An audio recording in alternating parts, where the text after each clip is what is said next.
Esse é o Felicidade dá Trabalho, um podcast em que falamos sobre a busca imperfeita pela felicidade, com ciência, histórias reais e boas doses de risadas e perrengues, com Thaís Requito. E Fernanda Schmid. Olá, eu sou a Thaís, especialista em Mindfulness no trabalho, consultora em inteligência emocional e produtividade sustentável, e depois de anos vivendo no piloto automático, hoje ajudo pessoas e empresas a trabalharem com mais presença, sentido e bem-estar. Eu sou a mãe da Kiara e agora sou podcaster. Olá, eu sou a Fernanda, executiva com 20 anos de experiência no mundo corporativo, mãe da Maria Helena e da Ana Beatriz e apaixonada por neurociência e psicologia positiva. Sejam muito bem-vindos e bem-vindas a mais um episódio do Felicidade dá Trabalho, esse podcast em que a gente vem explorando vários temas relacionados à felicidade. A gente está muito feliz com a repercussão dos episódios anteriores, com os comentários, feedbacks, sugestões de vocês. Continuem compartilhando com a gente, que a gente gosta muito de saber. E a gente está de volta hoje com mais um episódio, hoje para falar de flow. Mas antes de entrar na definição dessa palavrinha aí em inglês que aparece em todo livro de psicologia, nos treinamentos corporativos, eu vou fazer uma pergunta. Tá, você já esteve tão concentrado em alguma coisa que perdeu a noção do tempo? Às vezes. Acho que tem o aspecto mais profissional, digamos assim, né? Eu sinto muito que tô nesse estado de flow quando eu tô, por exemplo, fazendo uma apresentação. Sinto muito essa conexão com a experiência em si. E em alguns momentos também, quando tô com a minha filha ou com a minha família, eu tô nesse estado de entrega completa com aquela experiência que a gente tá ali vivendo. E você? Eu também, tanto montando a apresentação, quanto às vezes mexendo numa planilha de Excel. Sei que isso é um exemplo um pouquinho nerd, mas eu adoro montar uma planilha de Excel.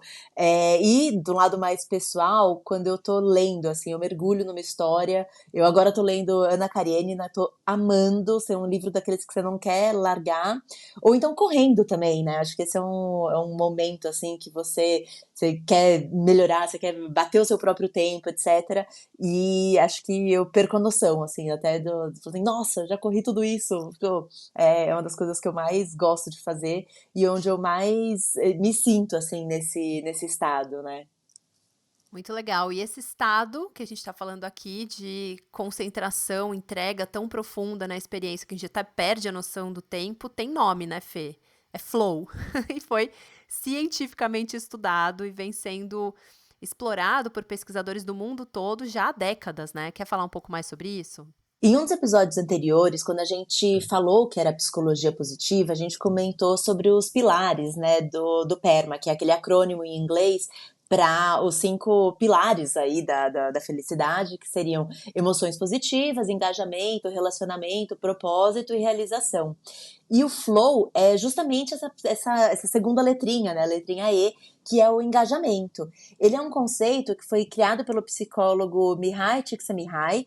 Treinei muito para falar o nome dele, tá? Acho que agora eu tô conseguindo falar certo.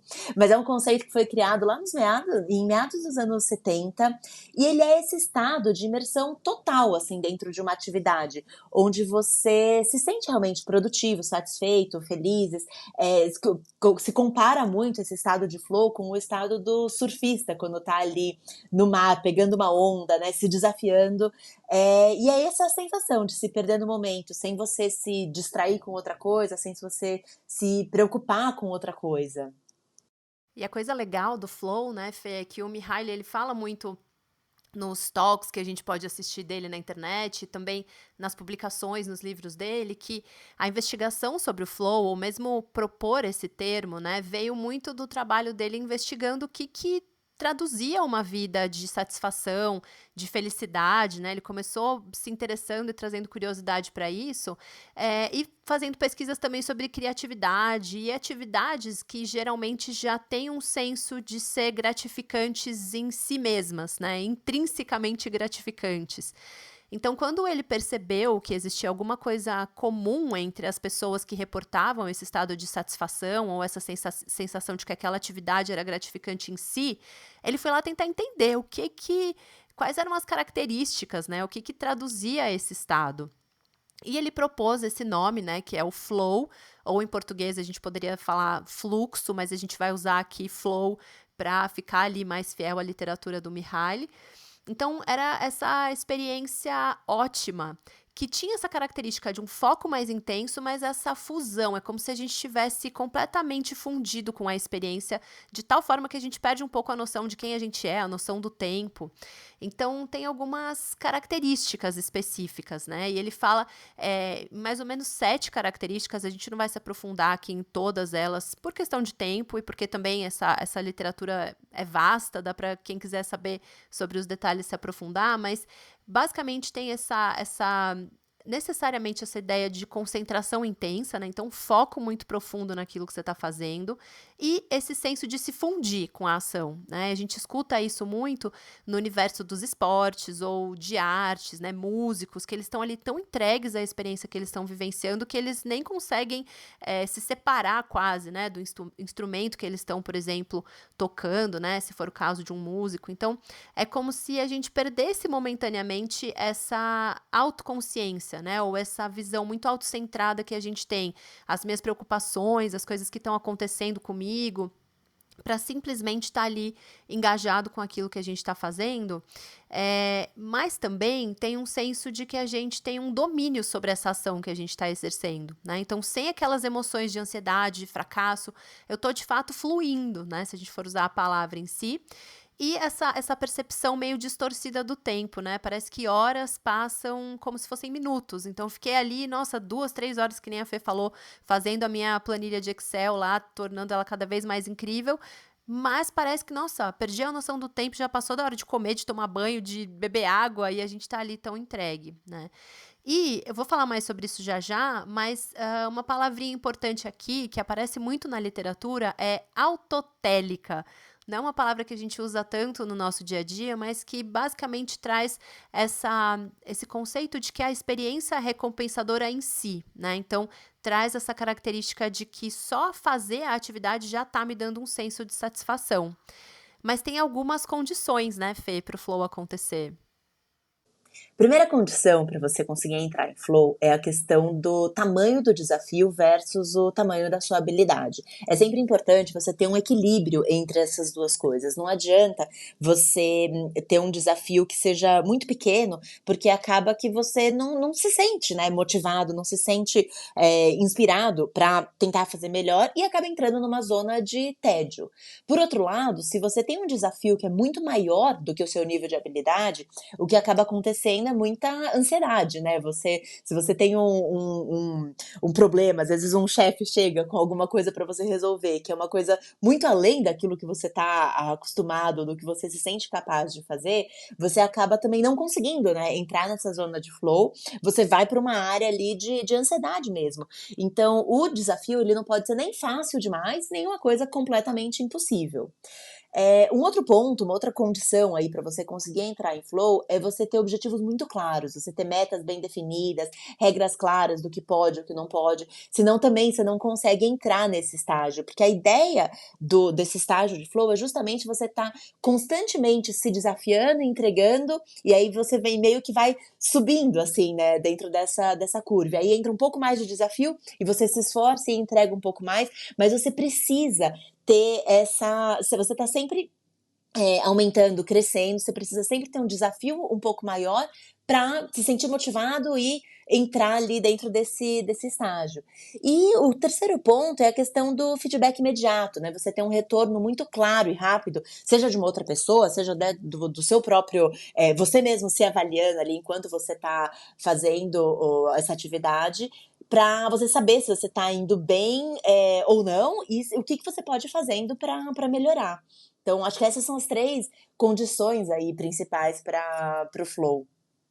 E isso é legal, né? A forma como o Mihaly ele apresenta esse equilíbrio entre habilidade e desafio é um gráfico, e aí tem uma faixa, né, ali no meio que seria o equilíbrio entre essas duas coisas, o canal do flow, né? Então, é legal isso que você falou, porque de alguma forma a gente consegue entender que quando a gente está se sentindo desmotivado ou entediado, é sinal de que talvez o desafio esteja muito baixo para as nossas habilidades ou competências e que a gente pode se desafiar um pouco mais. E isso funciona tanto para a gente enquanto indivíduo se manter engajado, envolvido com as nossas atividades, quanto quando a gente está falando de criar as condições favoráveis para o estado de flow acontecer, seja na nossa equipe ou em alguma outra área de atuação nossa, né? Isso é muito comum, né, tá, quando a gente fala de mundo de trabalho, quando uma pessoa, por exemplo, tinha uma determinada função, etcétera, e acaba perdendo responsabilidades, né. Eu acho que existe um momento ali de frustração, mas existe também o chefe que acabou não conseguindo dar para a pessoa o desafio no nível que a pessoa,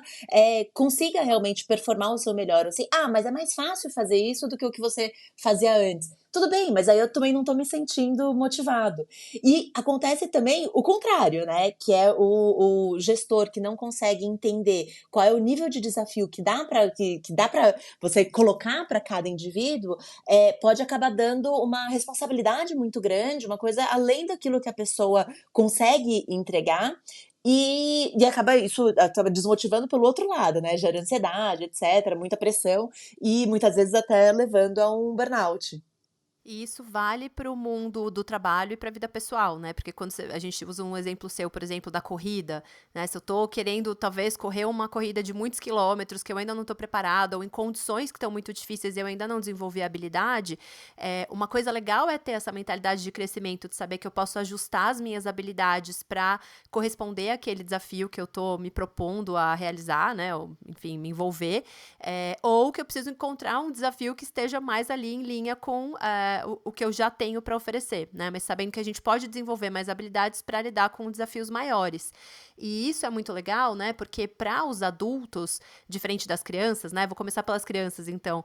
As crianças, elas entram nesse estado de flow, né? De entrega completa no que elas estão fazendo, muito no universo lúdico, né? Da brincadeira. Então é quase como se fosse uma coisa espontânea para elas, né? Não é algo que elas se esforçam para conquistar. Elas estão ali, tão envolvidas com uma brincadeira de faz de conta ou com alguma coisa que elas estão ali desenvolvendo, que elas estão entregues naquela situação. E aí, quando você chama uma criança para tomar banho, né? Você sabe que, ou se você fala daqui 5 minutos você vai precisar fazer alguma coisa, né? Ela tá tão imersa naquela atividade que ela tem essa dificuldade de compreensão do tempo. Por outro lado, para nós adultos, isso nem sempre acontece de forma espontânea. Pode acontecer para as atividades que a gente já tem habilidade suficiente, está acostumado a performar, mas a gente pode criar as condições, né? Então, esse esforço deliberado de trazer consciência para uma determinada tarefa, uma atividade que eu estou desempenhando, e também eliminar ou, no mínimo, gerenciar as distrações para que eu esteja realmente ali focado naquela atividade para a qual eu já tenho habilidades suficientes desenvolvidas. E isso traz também aquele aspecto, né, que eu mencionei agora há pouco, mas que eu quero falar um pouco mais agora, que é essa palavrinha meio esquisita, autotélica, né? Então tem a ver, diz respeito à nossa capacidade pessoal de encontrar significado e prazer até nas atividades monótonas e rotineiras. E para algumas pessoas isso é algo mais natural, digamos assim, para outras pessoas não, é algo que a gente vai fazer de forma mais intencional. Estou diante de uma situação que está me causando estresse ou ansiedade, a gente começar a trazer consciência para o que pode estar motivando aquilo, né? Será que é porque eu não tenho as habilidades e eu ainda preciso desenvolver? Ou preciso de mais recursos, preciso de apoio? E aí é legal a gente saber também que tem vários contextos que olham para essa literatura do flow como forma de criar experiências de engajamento que promovem mais um senso de bem-estar e felicidade. Então, a gente vê isso acontecer muito na indústria da tecnologia e do entretenimento, né? Então, as experiências são cada vez mais imersivas, né? Realidade virtual aumentada, que cria o cenário perfeito para induzir esse máximo engajamento da pessoa com aquela atividade. Mas quando a gente olha para o universo da saúde, por exemplo, tem várias intervenções de terapias ocupacionais, por exemplo, que incorporam o universo da arte, da música, dos esportes, da meditação, para que também a pessoa que está ali recebendo essa intervenção tenha o contexto favorável para entrar nesse estado de mais engajamento. Porque os estudos mostram que o flow está diretamente ligado à felicidade e bem-estar, né, Fê? É isso, as pessoas que experimentam flow ou que conseguem ter mais atividades de flow no seu dia a dia, elas são as pessoas que relatam maior engajamento no trabalho, menores níveis de estresse, porque o flow é uma experiência mesmo repleta de aspectos positivos, assim, você tá concentrado, o que ajuda, né, a mente a não estar dispersa, a monkey mind, né, aquela mente do macaco que tá pulando, tá indo para um lado para o outro, e não tá focado. Quando você está em flow, você tem uma sensação de controle também sobre a tarefa, tem uma perda aí de uma autocrítica, né? Acho que essa é uma palavra importante também, ou é um ponto importante também. Você tá tentando melhorar, mas você tá focado naquela atividade. Você tem uma gratificação intrínseca ali daquela atividade e menos se criticando, colocando menos pressão sobre você mesmo. Acho que tem um ponto importante, e a gente deve falar sobre isso dentro de um dos próximos episódios, que é a questão o que a Angela Duckworth chama de grit, né? Que seria a garra, que é quando você realmente coloca, assim, você não desiste de alguma coisa, você coloca um esforço deliberado, ela é quase que um ponto além. Isso pode acabar levando você a um nível de ansiedade, porque você tá se cobrando e se colocando. Não significa que você não vai atingir bons resultados, mas que você tá se cobrando mais do que você deveria. Quando dentro de flow, não, você tá melhorando, mas talvez não no mesmo nível super alto de performance, mas você não tá se criticando. E isso eu acho que é um ponto que é bem importante dentro desse processo, né? Dentro desse momento de flow, porque você tem um sentimento de satisfação mesmo, você tá ali super no momento, você sente ali a felicidade, e você tá presente, que eu acho que é um dos principais pontos aí ligados à felicidade, é que no estado de flow você tá 100% presente naquele momento e não pensando em outra coisa. Fora, muitos estudos, na verdade, que exploram essa relação entre mindfulness e flow, porque a gente já falou sobre mindfulness, atenção plena, e como isso está conectado com esse engajamento, né? Trazer essa atenção plena para a atividade que eu estou desempenhando. E aí tem uma literatura, assim, vastíssima.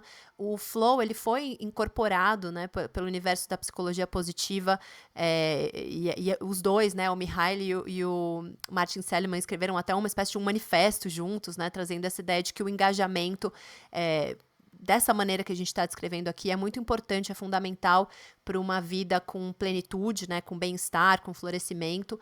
Mas eu quero também trazer aqui um contraponto do flow, né? A Nem Fê, tudo são flores, né? nem tudo são flores. Tem uma literatura, como eu disse, vasta, trazendo muitos benefícios, mas também tem um outro lado que a gente precisa trazer atenção. A Fê, ela é até mais, assim, embaixadora do flow do que eu. Foi legal quando a gente se preparou, né? Tava escrevendo juntas o roteiro para esse episódio, que a gente ficou ali debatendo, né? Mas é isso, mas é aquilo, não, mas a literatura diz isso, não, mas eu li aquilo, não, mas tem isso, e a gente já ouviu falar, enfim. E acho que é importante a gente trazer esse aspecto, né? A Fê até comentou agora do grit, e tem muito a ver com o aspecto de a gente entender o flow como, para algumas pessoas, né? Isso pode variar para autores especialistas diferentes. Na minha experiência pessoal, o que eu noto é que quando eu tô num estado de flow, é quando de fato a minha habilidade tá ali muito compatível com o nível de desafio que eu tô entregando. Mas eu não tô na minha melhor performance possível, né? Eu tô ali tô desempenhando, tô performando com base naquilo que eu já sei, que eu já me sinto relativamente confortável, apesar de ser desafiador.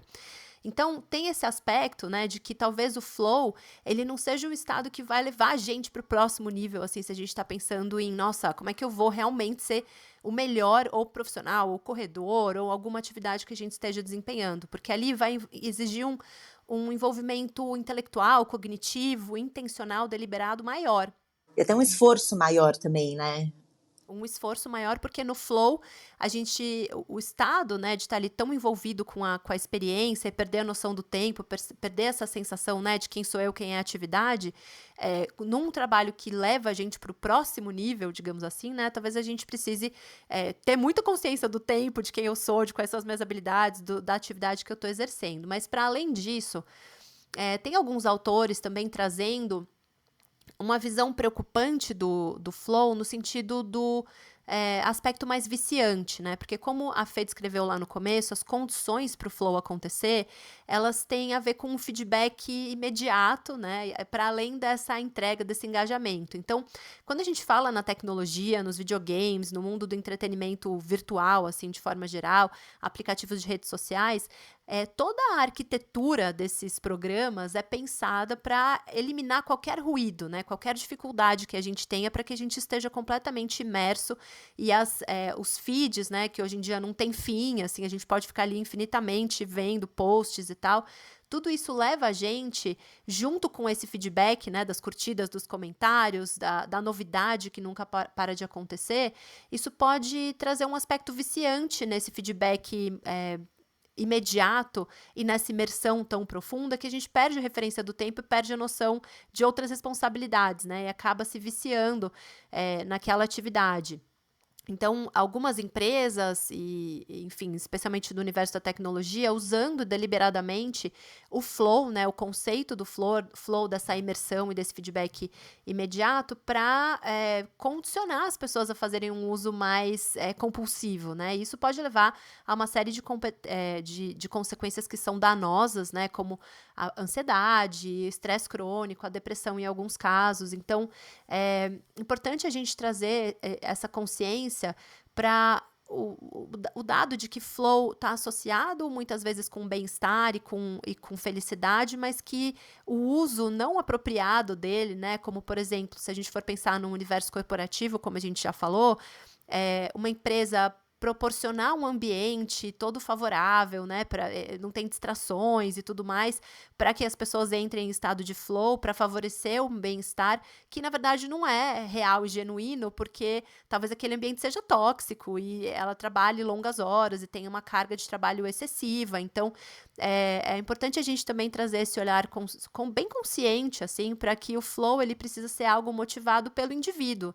Então, eu quero alcançar essa meta, eu quero desempenhar essa atividade, essa experiência faz sentido para mim, né? Então, trazer esse olhar bem consciente para quando o flow faz sentido e quando a gente está sendo induzido a um estado de flow e que, na verdade, vai ter consciências que vão ser perversas para a gente, né? Quando isso é aplicado por organizações, instituições que estão ali querendo tirar da gente o nosso melhor potencial possível.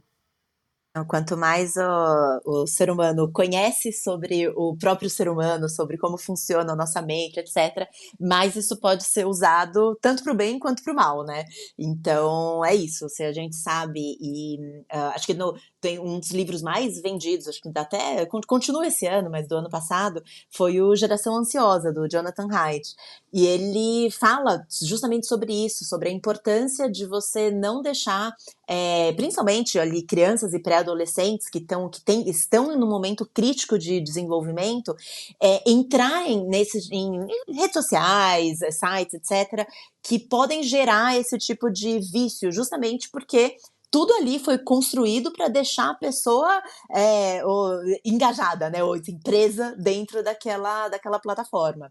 Mas isso não significa que não seja bom entrar em flow. Talvez seja mais uma questão da gente escolher aonde e como entrar em flow. Quando a gente fala de esportes ou hobbies, trabalhos desafiadores assim pra gente, eu acho que tem um espaço gigante para você construir mesmo uma vida mais rica, mais significativa, e acho que a gente vê muito que quem costuma passar muito do seu tempo em atividades que não geram flow, tendem a relatar, né, um vazio, uma insatisfação muito maior do que aquelas pessoas que estão engajadas numa atividade de flow, seja num esporte, seja dentro do trabalho.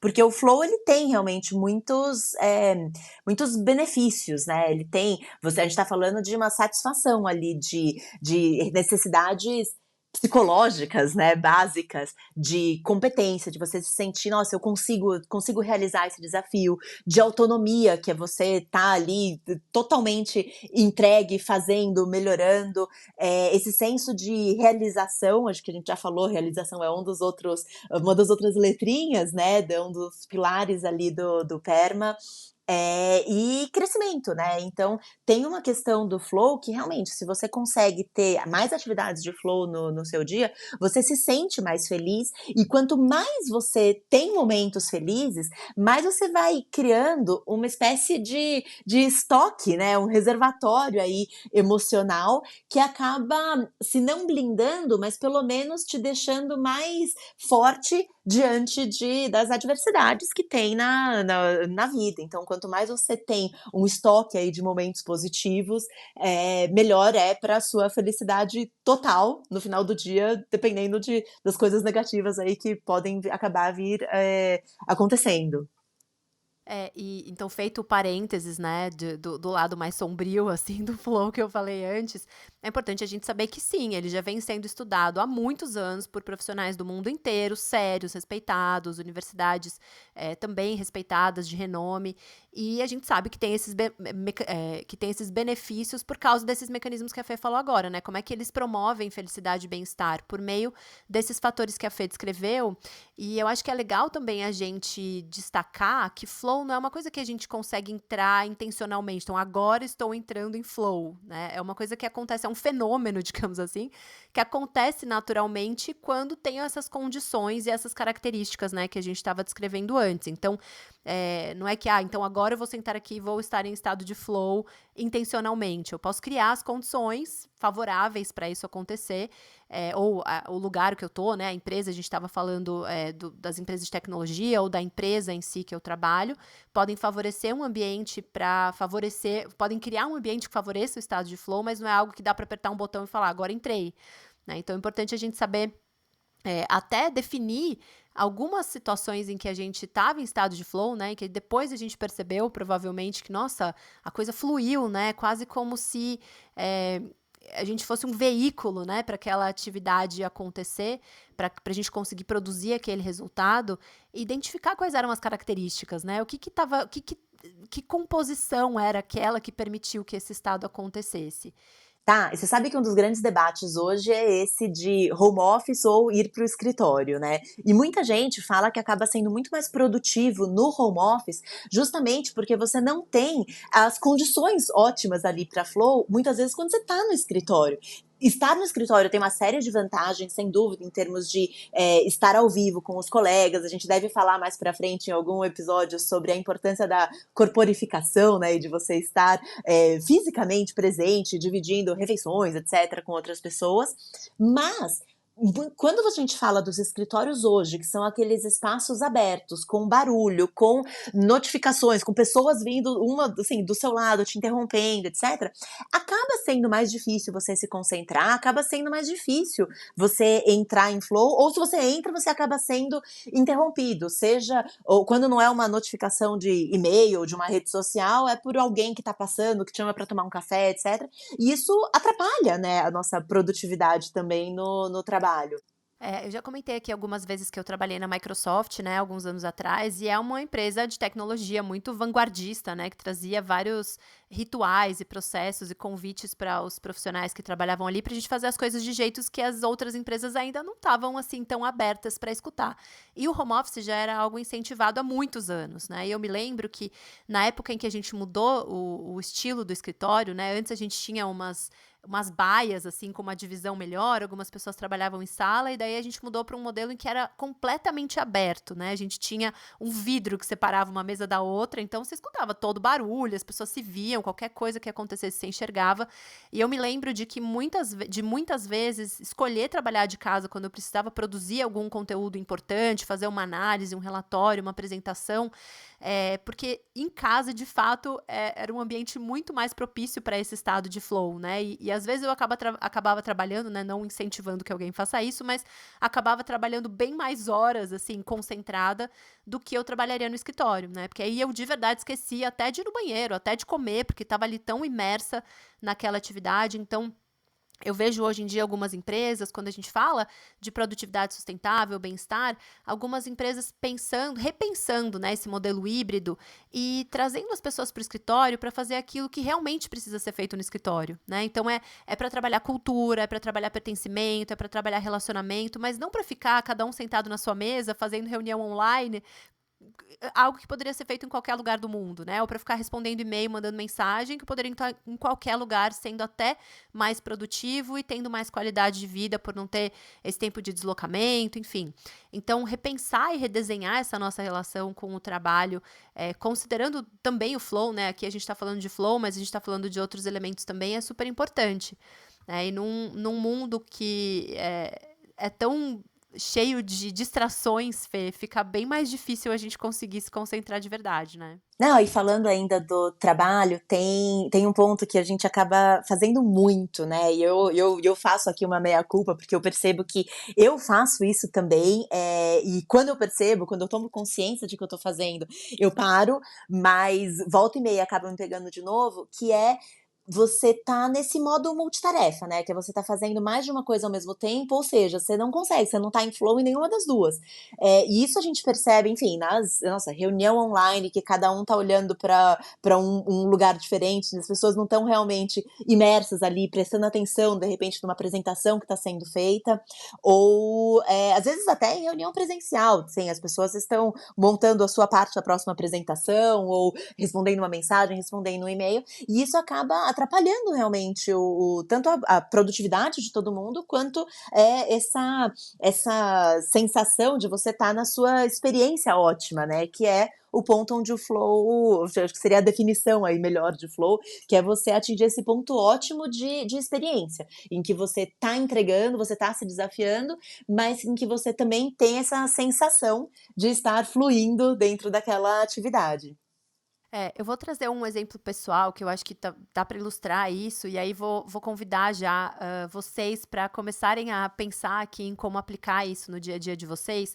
Eu falei antes que um dos momentos que eu me sinto mais assim entregue na atividade que eu estou fazendo é quando eu estou fazendo, conduzindo, facilitando uma palestra, por exemplo, né? Então, em geral, quando eu sinto que eu estou nesse estado de flow, assim, que eu pisco e o tempo passou, quando eu estou realmente imersa ali naquela experiência de forma completa, né? Então, eu não estou pensando no e-mail que eu tenho que mandar depois, na lista do mercado, ou sei lá, o que está acontecendo agora com a minha filha. Eu estou ali conectada com as pessoas que estão ali, com o conteúdo que eu estou entregando, quase como se fosse isso, né? Um veículo para essa mensagem chegar naquelas pessoas, quase como se não fosse a Thaís ali, com as minhas preferências e os meus julgamentos, e sim, deixando essa informação passar, né? Mais ou menos assim, essa é a sensação do estado de flow. Agora, imagina se começasse a tocar o meu celular a cada 5 segundos com uma notificação, ou se eu estivesse tentando fazer essa palestra enquanto eu escuto um podcast, ou enquanto eu, sei lá, faço o jantar para minha filha.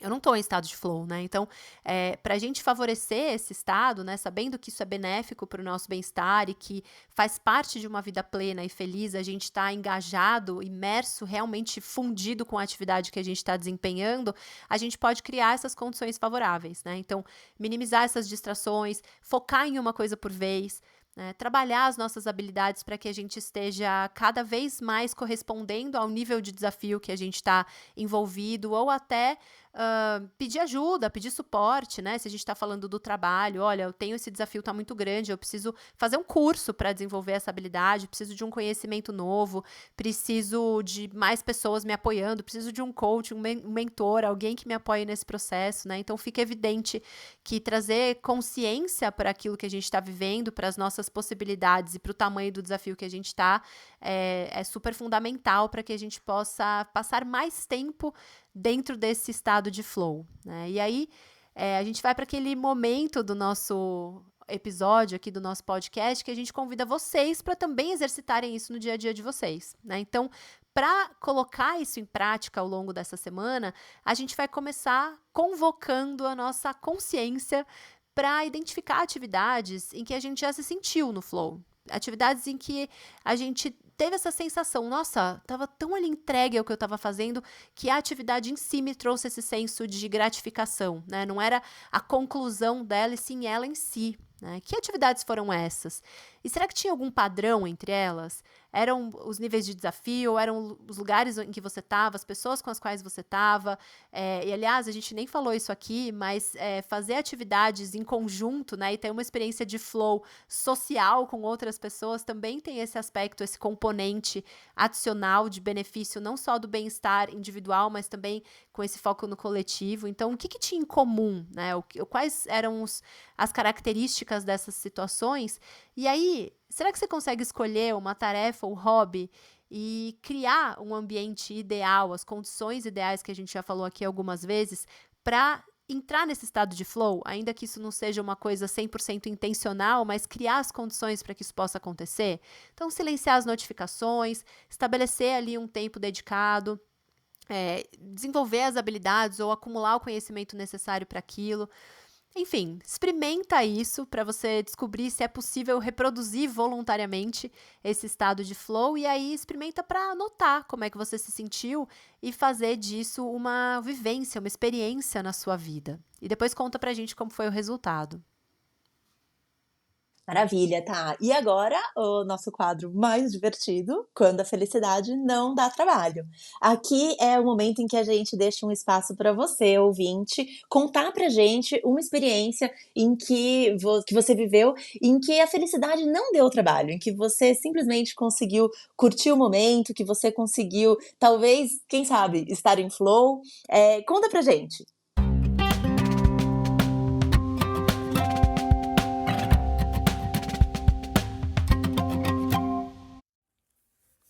Olá, eu sou a Cristina. A felicidade me aparece de graça quando eu resolvo fazer os meus treinamentos de corrida. Quando eu começo a correr, 100% das vezes sem a menor vontade de correr, mas eu insisto. E nem sempre, tá? Mas às vezes, depois de alguns minutos e de alguns quilômetros, eu começo a sentir um prazer genuíno de estar ali correndo. E aí é uma beleza.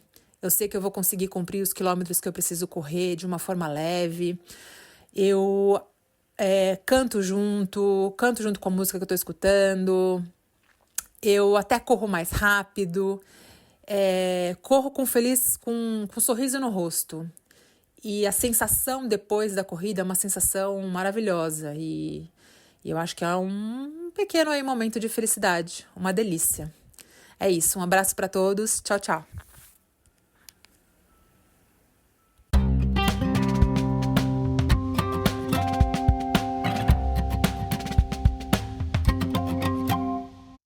Muito legal, e é muito bacana a gente trazer esse recorte do flow para a proposta do nosso podcast, que é felicidade dá trabalho, porque a gente pode ter a sensação de que um dia a gente vai estar ali parado, olhando para o teto, e aí a felicidade vai atropelar a gente e a gente vai ser feliz para sempre, mas saber que o engajamento, o envolvimento, a realização de uma atividade, né, tá ali entregue aquilo que a gente está fazendo, realizando e não parado ali esperando a felicidade chegar, é muito estimulante, né? Porque faz a gente perceber que as atividades que a gente desempenha no dia a dia podem ser promotoras de felicidade, de bem-estar e de uma vida mais plena.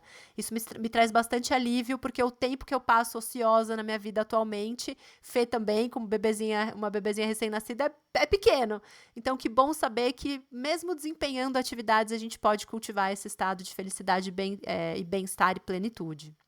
E antes de terminar, a gente queria convidar vocês a seguirem a gente no Instagram, ouvirem todos os episódios aí. A gente já tá agora no 7º episódio dessa primeira temporada. E principalmente compartilhar com a gente as suas experiências. Manda um áudio pro Quando a Felicidade Não Dá Trabalho.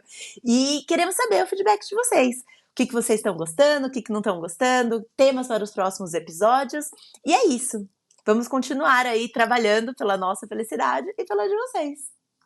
Até o próximo episódio, pessoal! Até a próxima!